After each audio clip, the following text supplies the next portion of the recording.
নমস্কাৰ বন্ধু বান্ধৱীসকল, মই হিমাদ্ৰীয়ে আকৌ এটি অন্য ভিডিঅ'লৈ আপোনালোকক স্বাগতম জনালোঁ। আৰু মোৰ চাগে বহুতো ভিডিঅ' আপোনালোকে চাইছে এতিয়ালৈ, বহুতকেইটা ভিডিঅ' আপলোড কৰিছোঁ। আপোনালোকে যদি চোৱা নাই তেতিয়াহ'লে চাব মোৰ চেনেলটোত গৈ।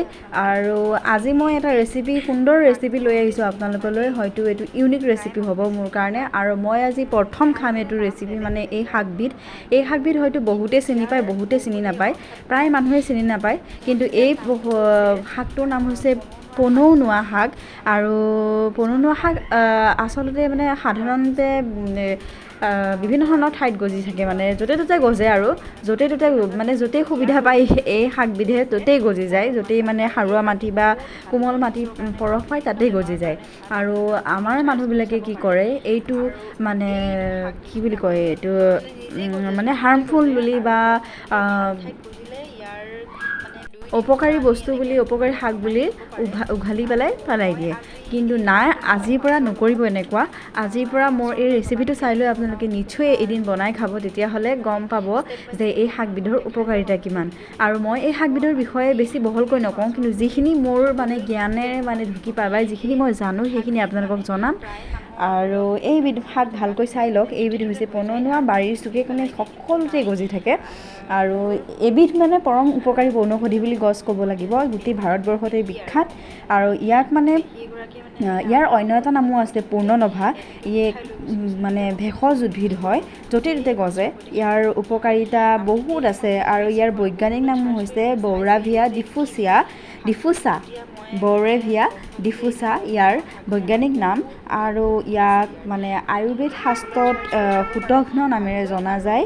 আৰু মানে বিভিন্ন ধৰণৰ কামত খোৱাৰ লগতে আমি অকল যে শাক ভাজি খাব লাগিব বা আঞ্জা বনাই খাব লাগিব সেইটো নহয়। ইয়াক বিভিন্ন ধৰণৰ ঔষধৰ, মেডিচিনৰ কামতো ইয়াক প্ৰয়োজন হয়, মেডিচিনৰ কামতো লাগে।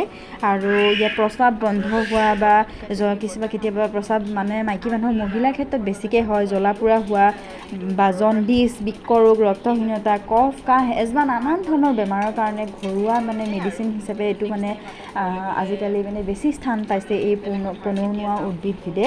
আৰু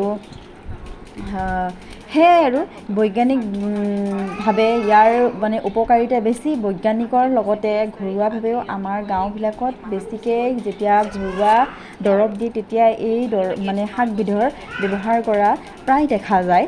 আৰু মই জানো বাৰু এইবিধ যে খায় শাক, কিন্তু মানে খোৱাহে নাছিলোঁ, এইবাৰ প্ৰথম বনাই খাম। আৰু আহকচোন, মই শাকখিনি ভালকৈ ধুই লৈছোঁ। এয়া আপোনালোকে দেখি আছে, ভালদৰে ধুই ল'লোঁ। ঘৰৰে মানে কাষতে আছিলে, মই উঠাই আনিলোঁ। ভালকৈ ধুই পেলাই অলপ পানী যোৱালৈ থৈ দিম। আৰু চাই থাকক মই কিহেৰে বনাওঁ, আৰু চাই লৈ আপোনালোকে ক'ব কেনেকুৱা লাগিল। আপোনালোকে অকল চায়েই নহয়, খায়ো চাব, তেতিয়াহে গম পাব কেনেকুৱা লাগে। তো আহক তেন্তে ভিডিঅ'টো এনেকৈ আৰম্ভ কৰোঁ।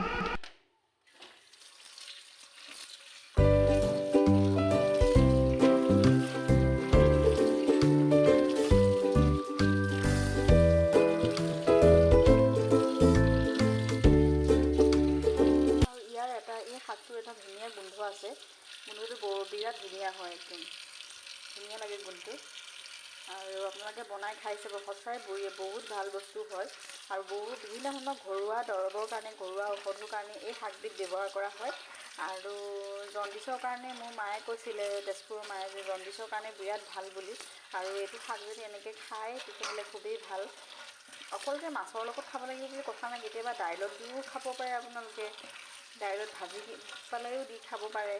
আৰু মাছ, ডাঙৰ সৰু মাছ বুলি কথা নাই, মানে সকলো মাছৰ লগতেই মিলিব এইটো শাক।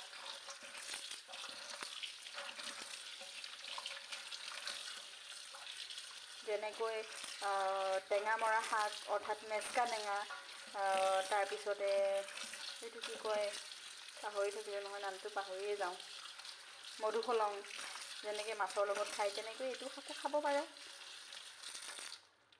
হৈ গ'ল ধোৱা, এতিয়া অলপ টাইম পানী যাবৰ কাৰণে থৈ দিম। মই আজি আপোনালোকক ষ্টেপ বাই ষ্টেপ দেখাই যাম, কৈ নাযাওঁ। খালি আপোনালোকে মনোযোগেৰে ভিডিঅ'টো চাব, তেতিয়াহে গম পাব মই কেনেকৈ বনালোঁ আৰু কিহেৰে বনাইছোঁ। একেবাৰে চিম্পুল হয়। আৰু মাছৰ ৰেচিপিটো একেবাৰে চিম্পুল হয়, আৰু মাংসৰ ৰেচিপিটো একেবাৰে চিম্পুল। আপোনালোকে শেষলৈকে চাব, ভিডিঅ'টো বেছি দীঘলীয়া নহয়, সেইবাবে শেষলৈকে চাব, তেতিয়া সকলোখিনি বুজি পাব। আৰু এয়া দেখি আছে, মই কিহেৰে বনাইছোঁ কেনেকৈ বনাইছোঁ আপোনালোকে চাওক। মই বেছি কথা নকওঁ, আৰু বেছি কথা ক'লে হয়তো আপোনালোকে আমনি পাবও পাৰে, সেইবাবে চাই যাওক, তেতিয়া গম পাই যাব।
Water भी हो गया, কিন্তু ক্যান্ডি ডাস্টিং পাউডারও নানিলা।